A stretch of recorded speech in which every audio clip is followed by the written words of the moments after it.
Welcome back to CognitionChunks Yellowstone. Day 3 Part 3.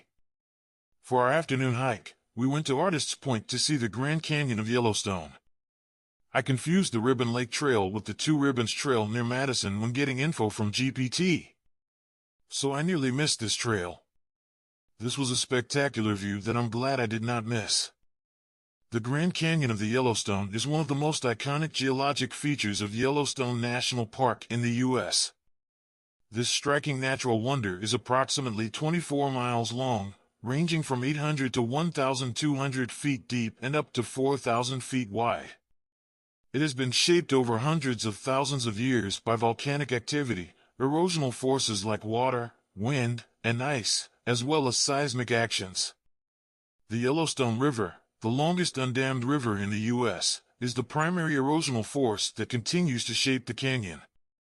The canyon walls are made up of different layers of rock formations dating back to the time of the ancient Yellowstone supervolcano.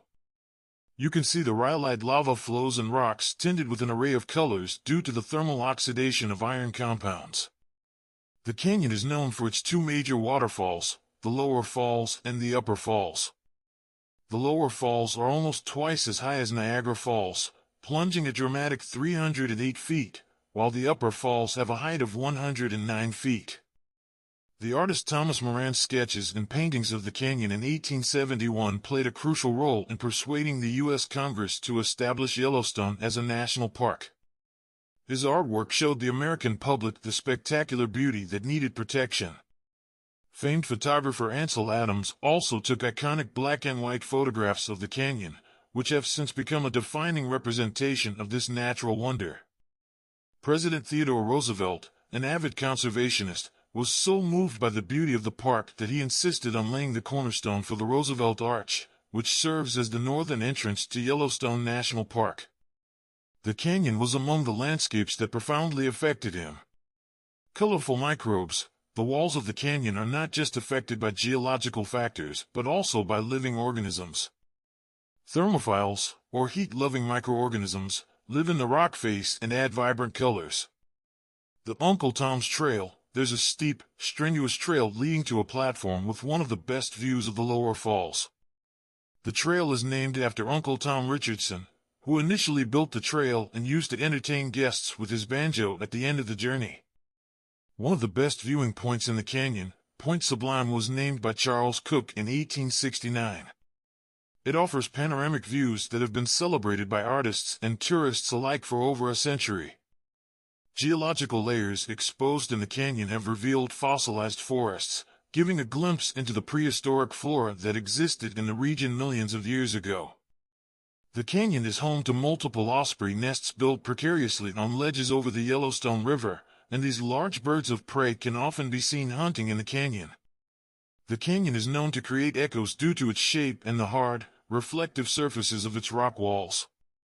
At certain points, the roar of the waterfalls can be heard echoing dramatically, adding an auditory experience to the visual spectacle.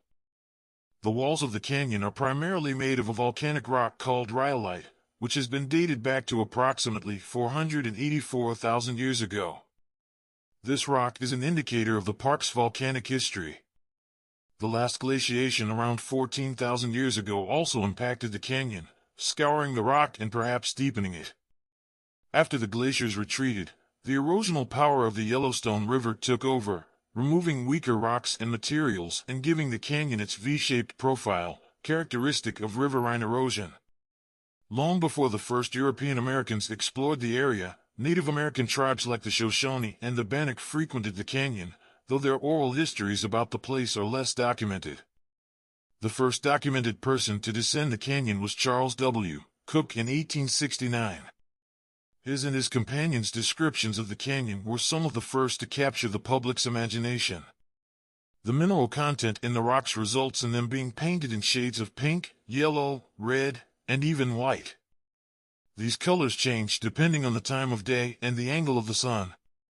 The canyon area is also dotted with hot springs that contribute to its geological diversity. For those inclined towards aerial views, there are also helicopter tours that provide a bird's-eye view of the canyon's intricate patterns and the play of sunlight and shadow on its walls. Beyond the natural echo, The canyon also modulates the sounds of the river and the local wildlife, creating an auditory landscape that complements the visual grandeur. The area around the canyon provides habitat for a variety of wildlife, including grizzly bears, wolves, and elk. The canyon walls and ledges serve as nesting sites for birds like the peregrine falcon. Thank you for joining us for another CognitionChunks episode. Please like and subscribe.